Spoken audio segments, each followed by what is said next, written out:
I've been going to these dinners long enough to know where the air goes cold. I know which chair my mother will sit in.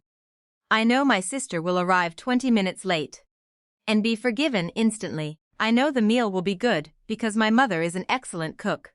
And I know that at some point the conversation will move toward me and then quickly away from me, like a hand touching a hot surface. I'm a pediatric oncology nurse. I've been one for 9 years. I don't lead with that anymore. Not at family dinners, not at parties, not in the middle of conversations that are going well. I learned, gradually, that it changes the temperature of a room in ways people don't know how to manage. They say things like, "I could never do that," or "you must be so strong." And then they change the subject with visible relief, as if they've paid a toll and can now move on. My family skips the toll entirely and goes straight to the subject change, so I've learned to hold it quietly. It's mine. It doesn't need to be performed. Ryan was different from the men my sister usually brings. He had the slightly nervous quality of someone who actually wanted to make a good impression, and his questions were genuine, rather than social. He looked at the person he was asking, when he turned to me and said, "So what do you do?" I felt, briefly, the possibility of just answering honestly.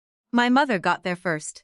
She smiled at Ryan and said some things were better left at the table for later, meaning never, meaning the subject was being managed. My sister laughed and said I handed out candy and stickers to sick kids, and Ryan smiled politely because what else do you do with that?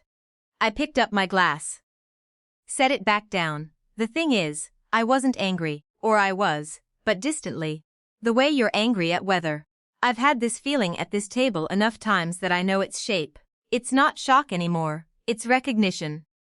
I thought for a moment about the previous month, about the ward in the mornings, the particular quality of that light, institutional and too bright, and somehow still the light I associate most with being useful. I thought about the parents in the hallway. The fathers especially, who often seemed more lost than the mothers, standing with coffee cups, looking for somewhere to put their hands.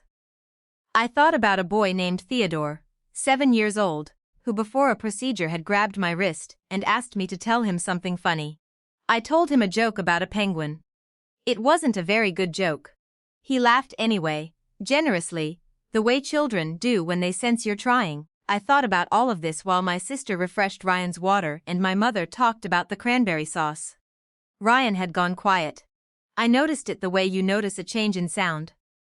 Not immediately, but once you do, it's obvious. He was looking at me with an expression that had moved past polite and into something more specific. He looked at his girlfriend, then back at me.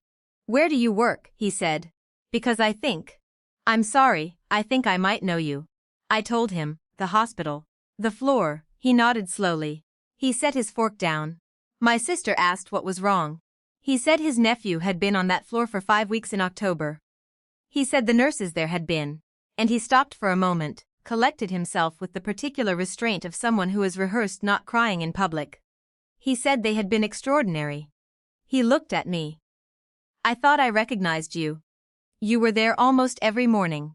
I said I was. I asked how his nephew was doing now. "Good," he said. "Really good. He's home." I smiled. "I'm glad." The table was quiet, not awkwardly, it just was. My mother looked at the centerpiece. My sister had stopped smiling at some point and I wasn't sure exactly when I didn't explain myself. Didn't add anything. I reached for the rolls and asked Ryan if he wanted another, and the dinner continued, and I let it. I drove home alone. I sat in my car in the driveway for a few minutes before going inside.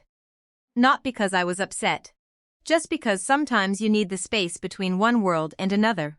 I thought about what it is to be known in pieces by people who've had every opportunity to know you whole.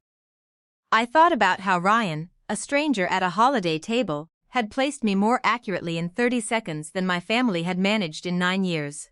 It didn't make me sad, exactly. It made me aware of something I'd been carrying without naming. I went inside.